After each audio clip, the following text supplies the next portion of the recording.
অজপাড়া গায়ে দৃষ্টিনন্দন এক মসজিদ। সেই মসজিদে সংরক্ষিত আছে মহানবী হজরত মুহাম্মদ সাল্লাল্লাহু আলাইহি ওয়াসাল্লামের পবিত্র দাড়ি মোবারক ও হজরত আলী রাদিয়াল্লাহু আনহু এর গোঁফ মোবারক। এছাড়াও কাচের বাক্সে এ মসজিদে সংরক্ষিত আছে হজরত ইমাম হাসান ও ইমাম হোসাইন রাদিয়াল্লাহু আনহু এর জুলফি মোবারক। এমনকি সংরক্ষিত আছে বড় পীর আব্দুল কাদের জিলানী রহমতুল্লাহি আলাইহি এর গায়ের জামা, হজরত শাহ মাদার রহমতুল্লাহি আলাইহি এর ফতুয়া ও হজরত শাহ আলী বাগদাদি রহমতুল্লাহি আলাইহি এর ব্যবহৃত পাগড়ি, জায়নামাজ, মাছের দাঁতের তৈরি তসবিহ ও চন্দন কাঠের তৈরি থালা বাসন।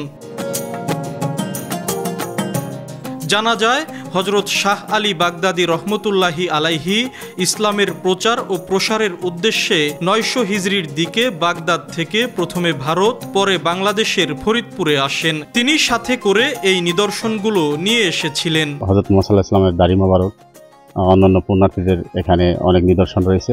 বিভিন্ন জায়গা থেকে দেশের অনেক মানুষ এখানে দেখতে আসে, অনেক মানুষ জামাত এখানে আদায় হয়। হাজার হাজার দর্শনার্থী এখানে আসে দেখার জন্য। আমাদেরও দেখে খুব ভালো লাগে, আনন্দিত, গর্ববোধ মনে করি।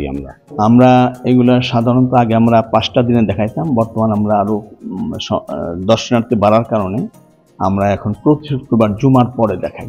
প্রতি শুক্রবার জুমার পরে যে দর্শনার্থী আসে তাদের দেখাই। কোনো নজরানা, কোনো মানহানি নেওয়া হয় না। শুধুমাত্র মসজিদের যে খরচ হয়, এই খরচের ব্যাপারে সহায়তা করতে চাইলে আমরা সেটি শুধু গ্রহণ করি।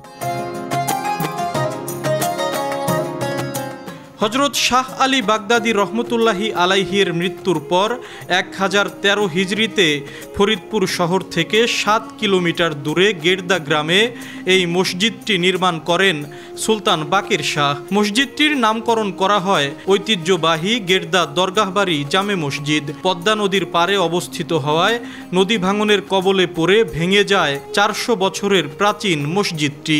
পরে 1978 সালে মসজিদটি পুনরায় নির্মাণ করা হয়। আশিকুর রহমান, সময় সংবাদ।